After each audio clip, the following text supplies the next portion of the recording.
Dr. Clark, what's up, my brother? Back again. My business partner. We're married. We're married now, for anybody who didn't notice, and not in that way, but in business, right? Yeah. Man, I wanted to get us on this podcast, and I wanted to get us talking about everything going on with not just the clinics, but the industry, because me and you started back, what was it, 2020 or 2021? Yeah, I'm not exactly sure. I mean, it was right before COVID. I mean, so yeah, 2021, probably about that time, Yeah. And, obviously that made everything hit the skids. But lots of changes just in medicine since then, generalized faith in the system, I think, probably more than anything. Yeah. Well, especially you being an ER doctor. Yeah, it was. It's been interesting.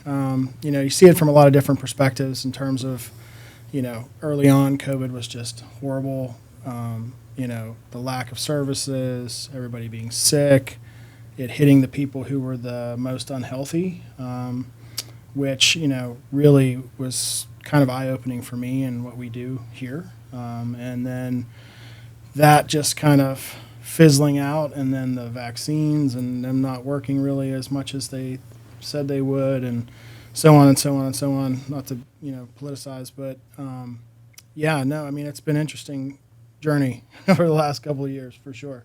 But I think with what we do, the main thing, so for anybody that doesn't know, Dr. Clark and I are business partners. He's the chief medical officer. He's also the medical director for Aspire Rejuvenation Clinics. ER doctor for how many years? 20, going on 21. Yeah. You don't look old enough for that, but that's good. That's the anti-aging stuff working. Yeah, that's right. That's the business. Yeah. So, you've been doing this for a really long time, and then getting into, I consider what we do holistic healthcare. I consider a lot of hormone therapy to be holistic healthcare, to be holistically based, preventive medicine, regenerative medicine, those big words. But really what we do is, we're using hormones to treat, I think, a larger issue in society, which is, what are the major issues that you're seeing as a doctor, as a healthcare professional? Obesity obviously is a huge one. Massive. Diabetes, huge one, right? Heart disease, and they're all kind of linked.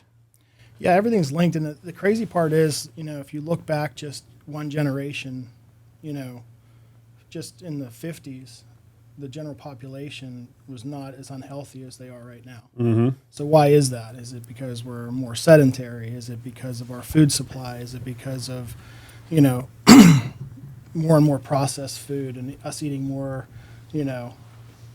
unhealthy food, things like that, So I think you have to look at it as to, okay, why are we so unhealthy, first of all? And then secondly, what can we do to help that?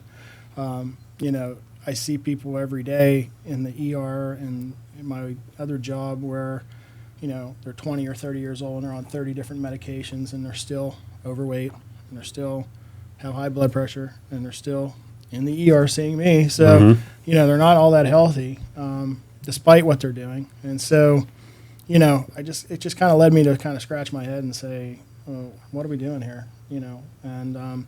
Even just in this short time we've been doing things together, the industry that we're in has kind of changed and evolved.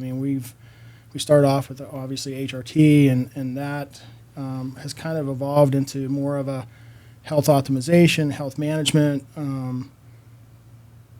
kind of strategy, building with patients. And so HRT, which used to be the whole part of it, is now just one part of it. And I think the general population of the patients that we see now are coming to us because they're searching for something else. They get 10 or 15 minutes with their doctor, maybe once a year.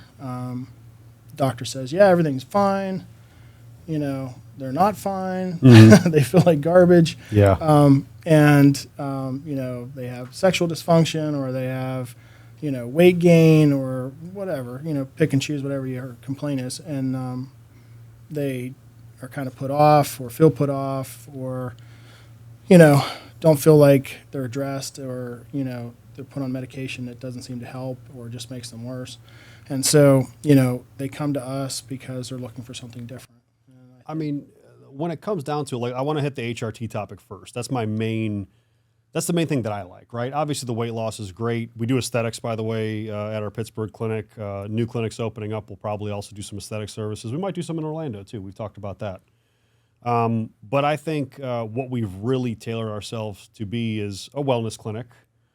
We focus on the hormone side. We focus on the wellness side, right? We're really a wellness clinic. We really operate on getting somebody well from a total situation, through blood work, through top to bottom. I mean, I like to, people always say, well, you're just doing hormones and that's one thing, and it is, but I like to tell them, like, look, it's a full health evaluation. We do a full blood panel. We get pretty deep. We spend a lot of time. We dig into some things, and even though there may be no red marks or even a few red marks on their blood work, there is always something. Yeah. There's always something. And, people 99.9% of the time leave my office saying, I can't believe that I didn't know that, or I could have been addressing that, or,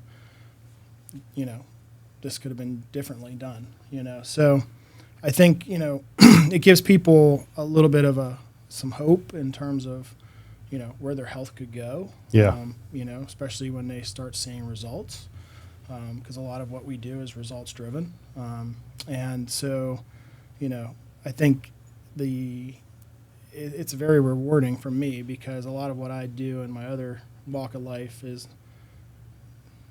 not super rewarding. It is when you save a life, and that's super rewarding, but that's 2% of emergency medicine nowadays. Yeah. The rest is stuff that has overflowed from primary care that they don't have time to deal with, or people that have a lot of anxiety over a certain problem, or frankly stuff that just doesn't need to be in the emergency department. But it all stems off of other things that we're doing. So, like, when we're doing that, when we're looking at a total situation for health and for wellness and everything like that, explain to anybody listening, like, give a breakdown, because I swear we're hitting 1% of the general population that could learn about what HRT is, what hormones can do for you, how it is holistic in nature, in my opinion, in our opinion, from a general viewpoint of our industry. Explain to anybody listening, what is HRT, how can it benefit, and what can it basically solve and or prevent? Well, that's a big question. I mean, there's a lot of stuff that ties into the hormones in your body. I mean, it makes it sound like it's one thing, but really it's not. I mean, everything that happens in your body, from your glucose metabolism to your sexual function to your energy levels to your brain function even, is all tied to your hormonal system. Right down to the pituitary gland that's literally inside your brain that controls everything. And so that thing is constantly sending out signals to all of your hormonal organs to make certain types of hormones. Those hormonal organs then send out those hormones to certain parts of your body to then regulate your insulin, regulate your thyroid hormone, regulate your testosterone and your adrenal hormones, and so forth. So if that is messed up, I mean, it is pretty much like you're running the car with no gas or oil in it, So it's something that I think has gotten very diluted and very, I don't know what the best word for it is, damaged by our environment, our food, our stress, which has been at an ultimate high over the last couple of years with the economy, the world, COVID. COVID in itself has decimated people's hormones. I've seen that countless times, just from the virus itself. So, it is so important. And, as someone who was trained traditionally, I went to medical school and residency just like every other doctor. We do not spend time on this topic. I mean, we're taught a little bit about the hormonal system, we're taught endocrinology, but really we are not taught to this depth, what all of these things do. Why is that, do you think? Is it just because they don't want to focus on it? Is it a big pharma thing? Is it a little bit of both? I mean, I have my tinfoil hat conspiracy theories, of course. Yeah, it's a good question. I mean, I think some of it is it's just, a peripheral thing that just hasn't historically gotten a lot of attention. Maybe it's because they don't think that it has the influence that it does. But, or maybe they've kind of felt like, well, that's for a specialist. That's for the endocrinologist to deal with. So if you want to know more about that, go into endocrinology.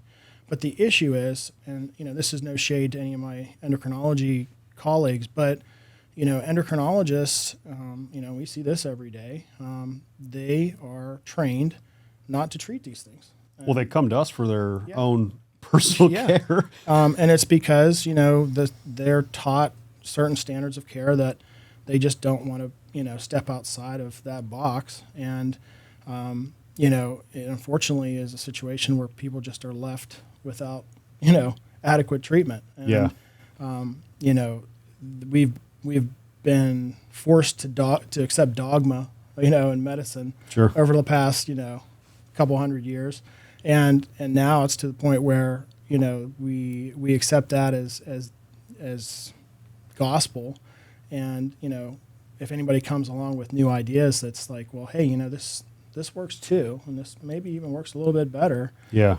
They're like, oh no, heresy. We can't have you thinking like this. That's not how we do things. We have so many patients that come into us, and let's say like our average patient's in the early 40s. I think we did demos on this. Average patient for HRT in Aspire Rejuvenation Clinic specifically, I think is like 43 years old, men and women.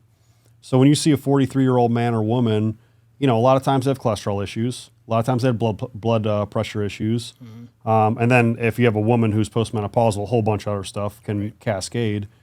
Like we're seeing those issues be solved, and we're seeing these patients get off of medication just by optimizing their hormones. Explain why that would even be happening. Like how does that work? Well, I mean, just specifically even with menopausal women, when women become menopausal and stop making estrogen, estrogen is a potent anti-lipid agent. It's why we never, ever see women in the emergency department that are still having their menstrual cycles and still ovulating and still making estrogen with heart attacks and strokes. It just doesn't happen. So if someone comes into the ER with chest pain, for instance, and they're 22 and they're still getting their cycles, it's kind of like, well, this is probably nothing. I mean, we're going to check you over, but this is probably nothing. Sure. Because you haven't had the ability, and you shouldn't have the ability to have cardiovascular disease because your estrogen is keeping your lipids down.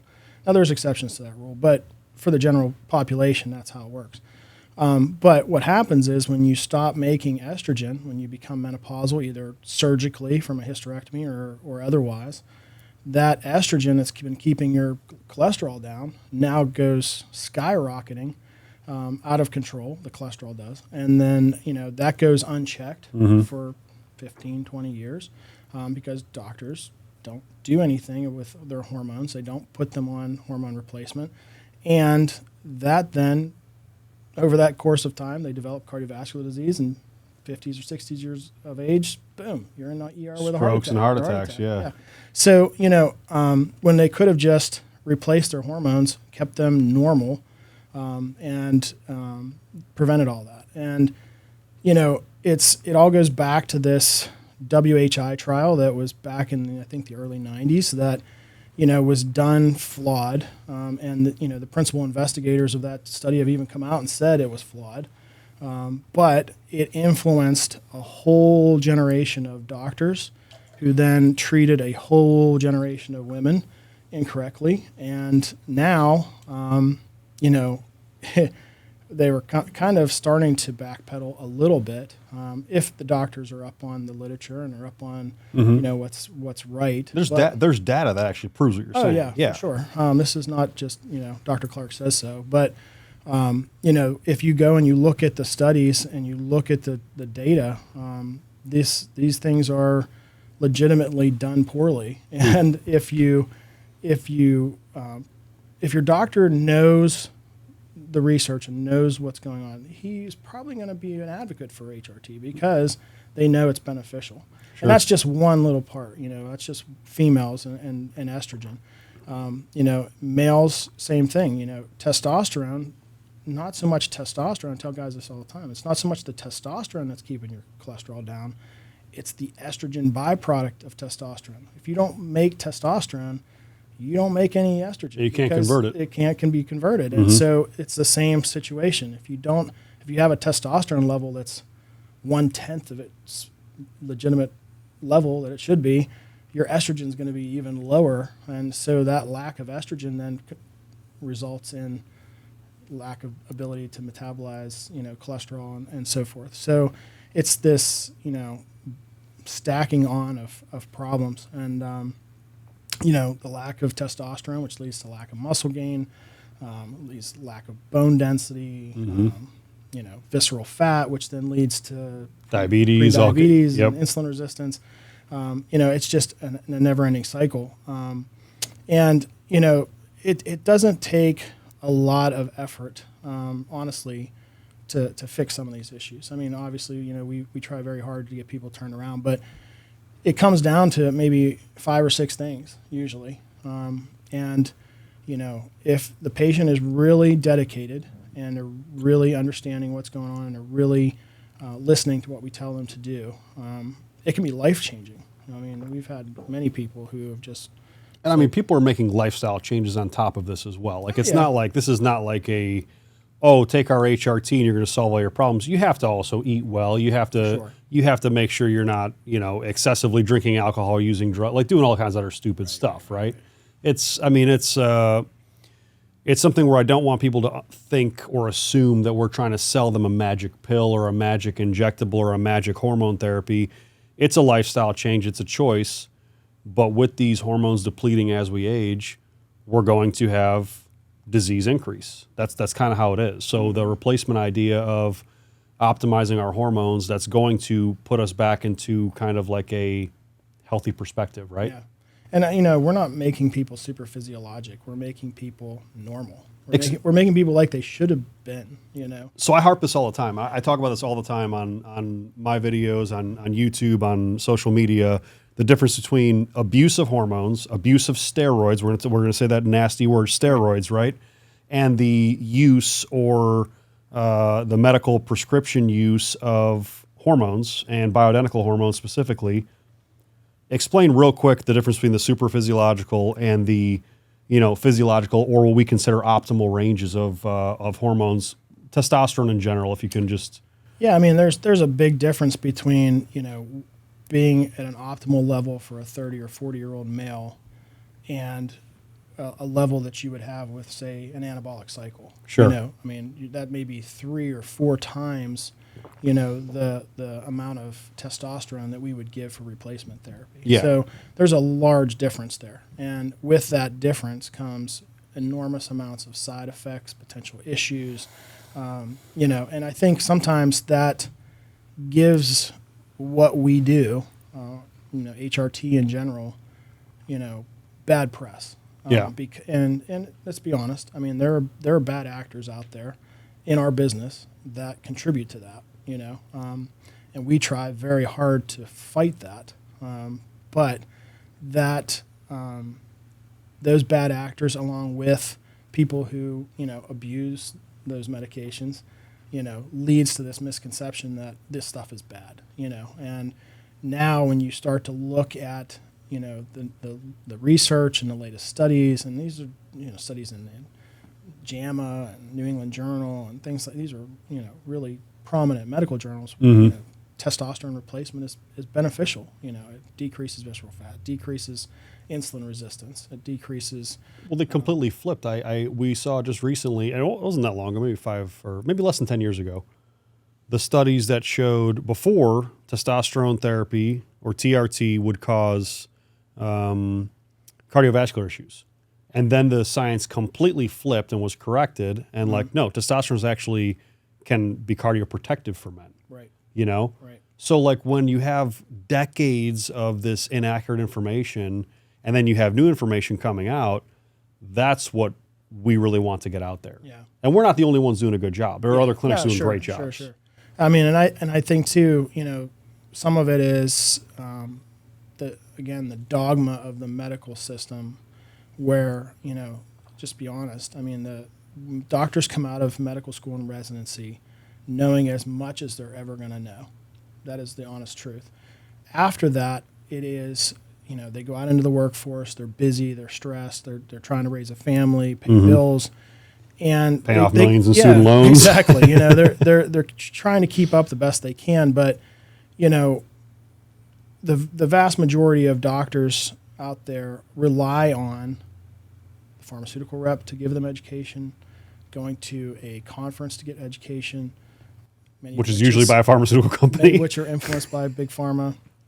And so, and a lot of that is regurgitation of the old information. Yeah. It's just regurgitation. So, there's very little change that occurs because people don't really stop and critically think and say, wait a minute, maybe we should take a step back and relook at this because maybe this does have some merit. And, you're starting to see some of that now with, new forms of media and, people like Huberman and Peter Attia and people like that. Rogan's a huge proponent. Yeah, that are in the media. And these are people that are educated, that have a lot of, background and research and science. And they're saying, whoa, put on the brakes a little bit here. This stuff isn't as bad as people are saying. Yeah. And actually it's pretty good, know. And by the way, I'm doing it too. Yeah. So, it's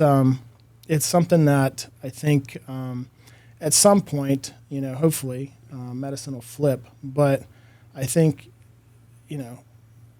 like we've talked many times, I think it's just exponentially influenced by pharma, and if you can't make any money off it, pharma is not super interested in supporting it. Yeah. We see it every day. They come out with some new form of testosterone. It's not really testosterone, but it's meant to do what testosterone does. But it's named something else. And it's, oh yeah, by the way, this is $7,000 a dose and whatever. Yeah. So. It's not a bioidentical. It's your body rejects parts of it, and the studies are, wishy-washy, gray area at best.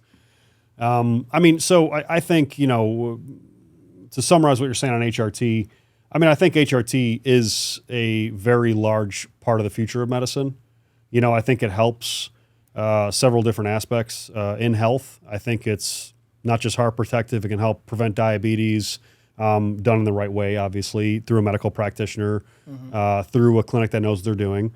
And like you said, there's a lot of bad actors. There's a lot of places that are overdosing. A lot of places that are just trying to make a buck. Yeah. And a lot of places are just cookie cutter. And it takes follow-up, too. It's just like, you see your doctor regularly. You need to see us regularly. Yeah. We need to check labs. We need to make sure you're on track. We need to make sure that we're reining things in if you're off track.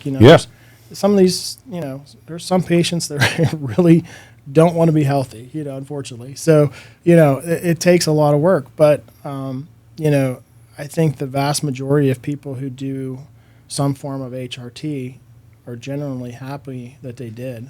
I don't see a lot of people discontinue. I tell patients all the time, I'm like, maybe 1 in 50, Yeah, maybe. Most patients that started with us early on, they're still patients years down the road, and they understand that, and they've usually improved drastically. Oh, yeah. Especially the women that are postmenopausal. You tell me all the time, when you see before and after of a postmenopausal woman from where they started to where they are now, it's a different person. Yeah.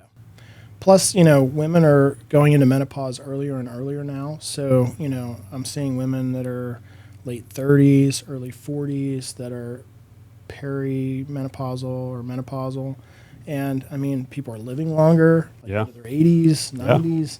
So, you're telling me you're going to live 40 years miserably, with, no sexual interest, with lack of muscle density and bone problems and all this other stuff.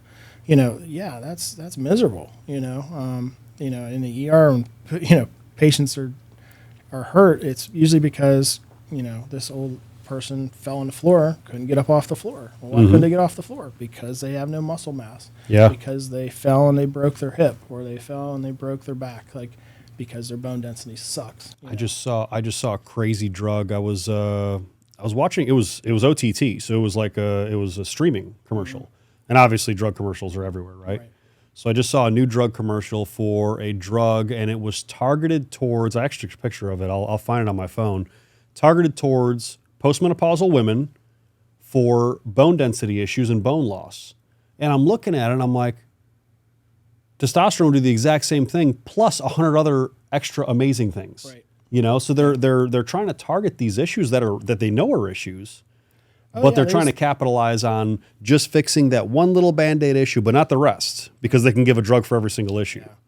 I mean, it's a situation where, I tell patients all the time, I'm like, all of this stuff in the system, and I've never been a conspiracy theorist. I've never been someone who's, really questioned a lot of stuff. And, you go through medical school and you're like, you just accept and that you practice and you just accept what's going on. And then you start to see, like, after 2 decades of treating patients, and you're like, man, I'm seeing the same patients over and over and over again, and they're not getting any better. Like, what is going on? Yeah. And you feel like you're defeated because people just aren't feeling better, and they're just getting unhealthier and unhealthier despite taking this laundry list of medications. And when you start to look at it, you're like, wait a minute,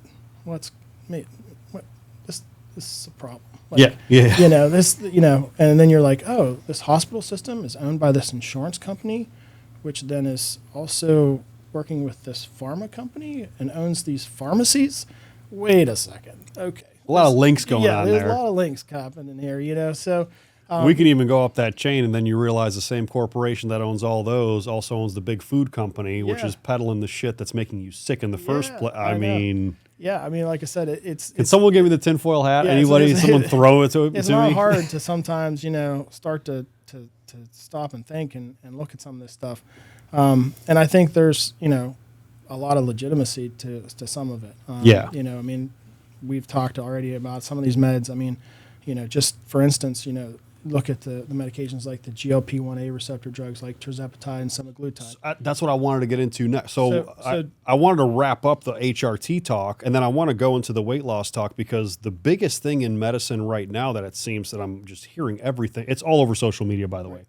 Everything on social media is talking about Semaglutide, Tirzepatide, which the brand names are Mounjaro and Ozempic. Mm-hmm. Yeah. So these drugs are massively popular right now. Massive. And they're originally diabetic drugs. Yeah, diabetic drugs. But, the crazy thing is when you go to give these medications, logically you would say, well, these medications decrease cardiovascular disease. They decrease people's weight. They are cardiovascular risk reduction agents. Mm-hmm. This has been proven. The vast majority of people lose weight on them. Almost everybody loses something. Some people more than others, but almost everybody loses something. I mean, there's very few things that are a sure thing. Sure. These drugs are almost a sure thing. That you're going to lose weight. That you're going to lose weight. Okay. And so if you have something like that, why would you not make it readily available? Sure. But they don't. They drive the costs up. And so if a patient wants these drugs and they don't have a diabetes diagnosis, you can't get them paid for by your insurance. Oh, no, they'll deny it all day. But the crazy part is the insurance company has a deal worked out with pharma that they're not paying that price for that drug. They're charging you that price for the drug, but they're not paying that price for the drug. So, they could easily do that, but, insurance companies don't make any money if you're not sick. So if they risk reduce you and you lose weight and you don't have hypertension anymore and you don't have diabetes anymore and you don't have all these other medical problems that come along with that, they're not making any money. Yeah. And so, I tell people all the time, I'm like, insurance companies don't make any money if you're not sick. Like, they're not in a business of wellness. Nor big pharma. Yeah. They don't make money if you're sick. Nor hospitals. Right. So, you have to critically think about, who's in the circle of your health care and who is actually got your best interest, because it's not your insurance company. Yeah. It's definitely not your, pharmaceutical agents, and it's definitely not, some of those people that are really in it to make money. But, to get back to these drugs, I mean, these drugs are enormously popular. Tell me what, so I know what the mechanisms of action are relatively, but tell whoever's watching who's interested in Semaglutide, Tirzepatide, what's good about them, but also what's bad about them. Like I want to kind of know what is bad about these drugs. Where are they causing problems in people? So there's some side effects. They are. Yeah, I mean, they're like any drug. I mean, they're really not meant to be on forever. I mean, if you're diabetic, that's one thing. But, you know, the vast majority of diabetics are type 2 diabetics that are really diet-related diabetics that honestly could be reversed. The reason why these meds are so popular is because, like I said, you know, almost everybody loses weight on these drugs. And the way they work is because they influence insulin, which is a hormone, like all of our other hormones we were talking about.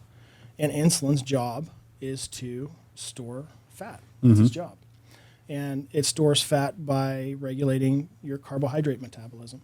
So if you are constantly exposing your body to carbohydrates, high fructose corn syrup, everything has Which is it. basically everything in our food. Yeah. At Even this if you're point. not eating something sweet, it's in there. Yeah. Flip the bag over, it's in there.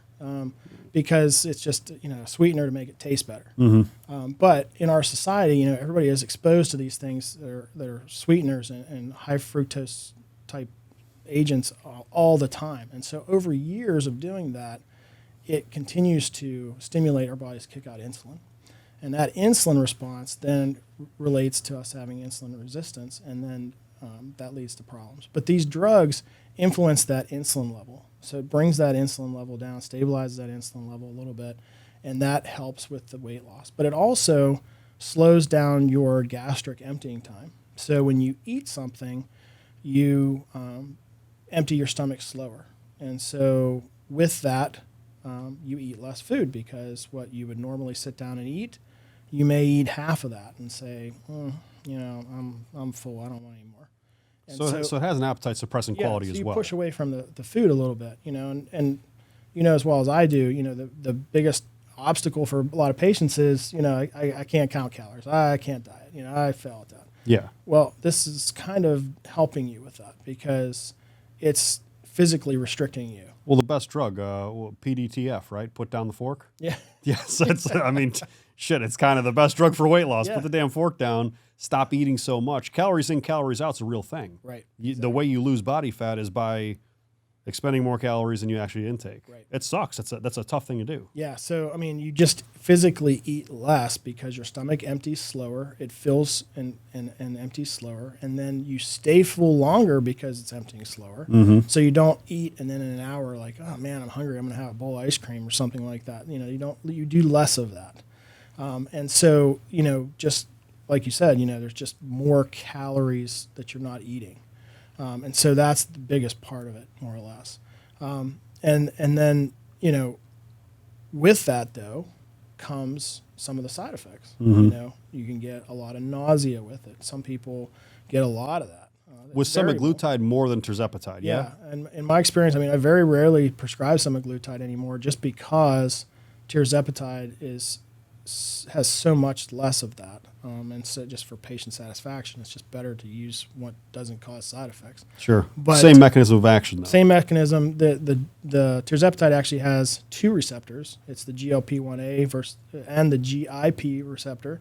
So it's two receptors. And so because of that, it's actually been found to be superior for weight loss, superior for insulin control, superior for diabetes control. About the same cost, I think. About similar Yeah. in our realm. You Yeah. know, but, you know, I use it much more than semaglutide. I rarely prescribe semaglutide anymore just because of the side effects that come with that. But with that, like I said, you know, you can sometimes get nausea. You can sometimes get a lot of just discomfort because you overeat. You get this feeling of overeating because now your stomach hasn't emptied fast. Quicker than normal. Yeah, So okay, got it. So you might eat maybe not as much, but you feel like, oh my God, I ate so much, you know. So I see a bunch of people, and I have a bunch of people that reach out to me, and they're like, hey, I want to lose this last 10, 15 pounds. Can I get semaglutide? They don't ask for tirzepatide because they probably don't know what it is, but they ask for semaglutide because that's the popular name still in the marketplace, right? I personally don't know if these drugs would be the right thing for someone that just wants to lose that last 10, 15 pounds. This is more for obese patients is what I understand. Can it help lose a few pounds? Is it something that from a medical professional standpoint, is it safe to use to get that little bit of extra weight off, or is it more for people that are just kind of like really in that obesity category? Yeah, that's a good question. I mean, I think to answer that question, the answer is yes, it can help those patients. And the reason why I say that is because that 10 pounds right now in a year might be 20 pounds. Sure. And in another year might be 30 pounds. And so if you can stop that and reverse that, you know, that adds years to your life. That adds years that you're not going to have insulin resistance. That adds years that you're going to be happier with how you feel, maybe more active, maybe just generally have a better attitude, you know. So when people come to me and are like, hey, I've really been trying everything and I can't get this last little bit of weight off, yeah, I will use it. Okay. Now, I always tell patients, like, you know, the key thing with these drugs is you have to eat something and you have to eat good food because you can potentially cheat this thing, because if your stomach doesn't empty well and you just can eat small amounts of food, but if you eat like a bag of Doritos, yeah, that's high caloric food and it's garbage. So, you know, you can cheat this stuff and it won't work as well. But if you eat real food and you eat protein is the biggest one, because your body is so efficient. It wants to just survive no matter what. So if you take these drugs and you're just not hungry and you choose not to eat at all or very little, your body's going to eventually say, well, I'm going to cannibalize some of my lean body mass to maintain my brain function and my heart function and my liver function. And so you will lose lean body mass. So, I mean, they've studied this, and there is so much of that weight that you lose that ends up being lean body mass in a lot of people because they just don't eat enough. But you can prevent that with eating an adequate amount of protein and calories and, you know, Medical obviously being in a, macro management, being in a caloric deficit obviously is going to be number one. But yeah, I've noticed that, and there's a lot of studies and there's a lot of people that are out there. And I mean, listen, there's a lot of medical clinics out there that are weight loss clinics that are pushing this shit like it's a miracle. And they're on prolonged therapy with people, and they're saying like, oh yeah, you're just going to be on this now. And, you know, they're not giving them the information of, hey, make sure you're eating protein. Hey, make sure that you're doing this. Make sure you're eating quality food, not just anything you want. Right. And they're looking at it as like, here's your magic. It's not a pill, it's an injection, right? Yeah, so here's your magic injection. If you're not careful, I mean, it can actually ruin your diet, because you can learn like, well, I can just eat whatever I want and potentially lose weight. And so it could make you worse in the long run. So you have to be very careful. And, you know, the other thing too that I find is that you really have to kind of taper off of these drugs. If you stop them abruptly, like the hunger comes charging back. And so, you know, once I put a patient on these, I'm like, once we get you to your goal, whatever that be, 10, 15, 20, 30 pounds more, once you get to your goal, then we're going to do a slow taper, or maybe a maintenance dose once every 3 weeks instead of every week, or once every 4 weeks or something like that. And it's just enough to kind of keep them some memory of that drug and keep the effect of it without, you know, being as much. And it tends to work much better than them abruptly stopping it. But again, lifestyle changes. You got to preach that lifestyle changes. Yeah. Well, and again, like we preach wellness. We preach having a healthy lifestyle, not just taking a drug and hey, you get to lose some weight. But mainly, I mean, you know, what I always talk about when it comes to the clinic, I want to just talk about anything when it comes to life. Making sure that you're putting in quality into your brain. I mean, brain and body, right? This is really important stuff. Like, you know, don't constantly be watching TV or constantly be on your phone like this within your face, right? Don't constantly be shoving high caloric, highly processed food in your system. Drink clean water. Don't drink too much alcohol. I know people will probably get on me for that, but it's fucking poison. It really is. You know what I mean? Yeah. So like alcohol is not good for you. Like a lot of drugs are not good for you. But really what I kind of want to harp on is that these aren't permanent solutions. These are kind of like Kickstarters to get this weight loss journey going, but then you have to keep it going. Yeah. Plus, you know, like I said, you know, it's a double-edged sword. I mean, if you look at it from the perspective, like, well, yeah, you shouldn't use these drugs. And ultimately, yeah, that would be our goal, you know, not to use these drugs. But the vast majority of people have a hard time losing weight. And if they've gotten to the point where they're seeing us, they've already tried 20 different things. Sure. And they've already tried dieting, and they've already tried watching their calories, and, you know, and they're frustrated. They're like, I can't get this weight off, and I'm depressed, and I'm X, Y, and Z otherwise, you know, and I just don't know what to do. And I've seen my doctor, and they're putting me off, you know, or whatever. So, you know, once they've gotten to us, they're already at a point where they're pretty much like, you're my last hope. Yeah. And so, you know, I use these drugs mainly because, one, I want to get their life turned around, and two, it really can turn someone's life around. I mean, you know, I had a patient in the office just last week. He's been working with me for a few years now, and he has lost over 70 pounds, and he's been on these drugs since they first came out. Mm-hmm. And this person looked super fit.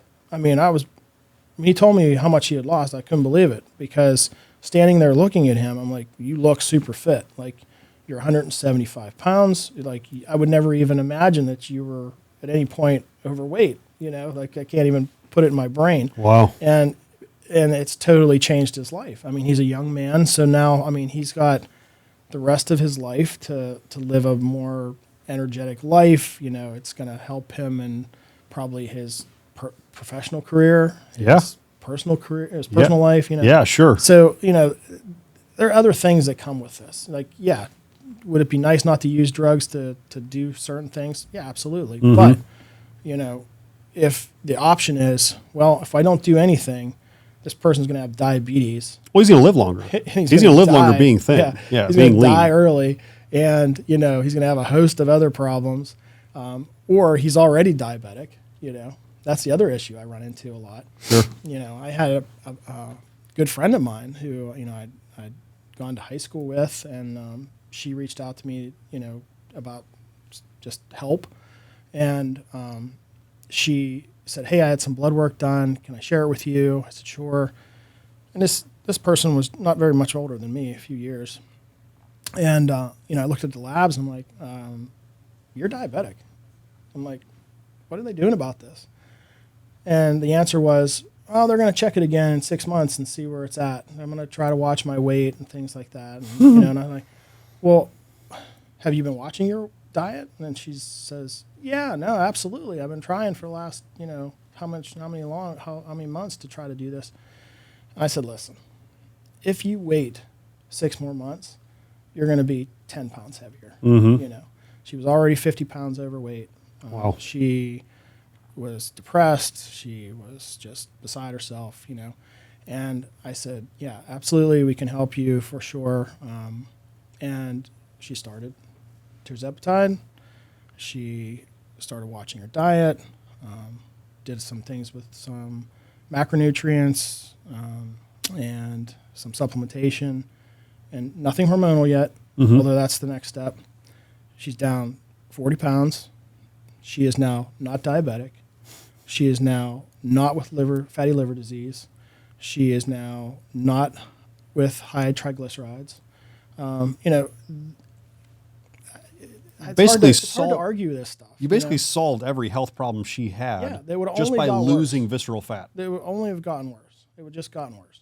And, you know, she probably would have been placed on some pharmaceutical that would not have helped her lose weight, that would have just temporized the high glucose, you know, and in the end, she'd have still been overweight and had all those cascading issues as well. Exactly. So, yeah, I mean, it's something where, you know, you look at these things, and yeah, it has to be a perspective. You know, you if someone comes in and they're 3% body fat and they're like, yeah, I want to try Tirzepatide, I'm like, really? Yeah. You know, come on. Yeah. You know, seriously. Well, I mean, when you have like, you know, let's say it's me. Right now, I don't have a six pack, right? I maybe have. I'm probably 20 pounds from a six pack, right? I hold all my. I mean, you couldn't tell because my legs are. I have striations in my legs. I have striations in my arms. You know, I'm lean everywhere, but I hold all my weight in my abdominal area. Well, European. That's, you know, European and raised and born in Ohio, in Cleveland, Ohio. That cold weather. So, you know, you got the love handles. Worst fucking thing in the world. I hate love handles. They don't go away till the last minute. So for a guy like me, or let's say a woman that's holding a little bit of that belly, you know, or something like that, or like around the hips, and they have maybe 20 pounds to lose, can this be a solution for them? And obviously it'd be temporary. Can this be a solution for them to get that 20 pounds off? Oh, for sure. And get them to a place where not only they feel more comfortable, but if you're gaining visceral body fat and you're exercising, you're doing cardio, you're eating well, but you're still gaining visceral body fat, there's something off, obviously. I mean, I've had competitors use these drugs. Well, I mean, and these are people that are very, very in tune with like fitness competitors. Fitness competitors, and not in the way that you would think. So, when you typically use them for diabetes, you're using ascending dosing protocol. So you're using this dose for 4 weeks, then you increase it to this dose, and then you increase to this dose. So, in them, they're using a small amount just to curb the appetite, just to help with the insulin levels, just to... Because they have the discipline otherwise. Right, and so they're on it maybe 2 months at the most, and it just gets that a little bit off that they're struggling with, that they're like, I can't target that weight. Now, again, that's not what it's meant for. Sure. But can it be used in those ways when medically managed? Yeah, sure. And used safely. And safely. Yeah, that's amazing. Yeah, absolutely. Yeah, I mean, it's, when I look at weight loss in general, I mean, we offer other weight loss stuff as well, but this is the big stuff in the market right now. Yeah. And everybody's talking about it. And what bothers me the most, and I see people talking about it on podcasts, I see people in gyms talking about it, and I feel like it's being pushed out almost too heavily with zero lifestyle additions or zero mention of like, hey, you also want to like be healthy. Yeah. You know what I mean? Plus the other thing that kind of really gets me too is that there's already people jumping on the bandwagon for, the side effects, it can cause stomach paralysis and all this kind of stuff. Maybe in 1% of the cases. But what do you want to deal with worse? Do you want to deal with them cutting your toes off and you having diabetic retinopathy and you being blind and cardiovascular disease? Or do you want to run the potential that you're going to have this 1% of a problem that probably is never going to happen? Yeah, if it's managed properly. Especially in the way we're using the med. Yeah. So, people are fed that information just to kind of scare them, like a scare tactic, to keep them from using those things. And again, this is, I don't know if have anybody that's been on it for, super long term once they get to their goal, but it can seriously change, their entire life. Yeah. So, I think it's definitely something that is one of the best things we have in our armamentarium right now as far as weight loss. For sure. Yeah, I mean, I think as long as we're looking at it from a health focused and a health and preventive medicine perspective, I think it's done in the right way. Just like in the HRT fields, there's bad actors. There's that in the weight loss fields, right? The weight loss clinics that are pushing the medications out that aren't really touting lifestyle. They want to keep people hooked on this stuff because they're making a lot of money off it. Oh, yeah. They turn it into a business. Just like the thing that our industry is trying to push away from. We're trying to push away from not just making a buck, but also actually treating patients and getting them healthy. Yeah. Like we want to be in the business of wellness, not just in the business of making money.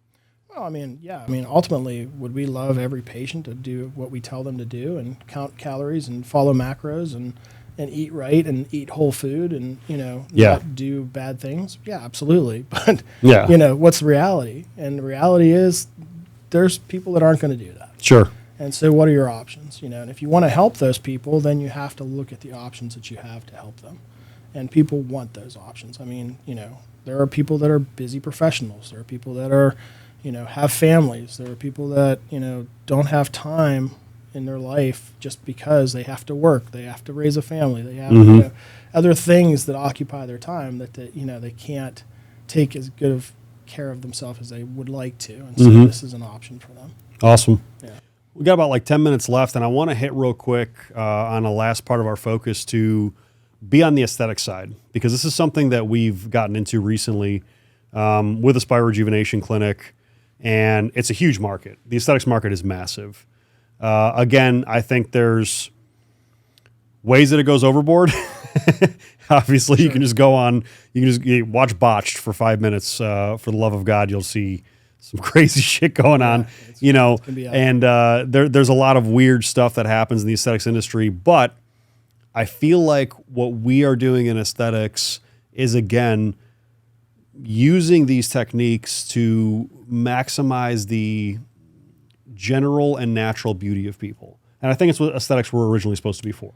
Yeah, I mean, I find the philosophy that most people are searching for is a natural look. I mean, and, you know, when we do these things like bring back vitality and bring back, you know, younger sexual performance and bring back how people feel about themselves in terms of how they look and so forth.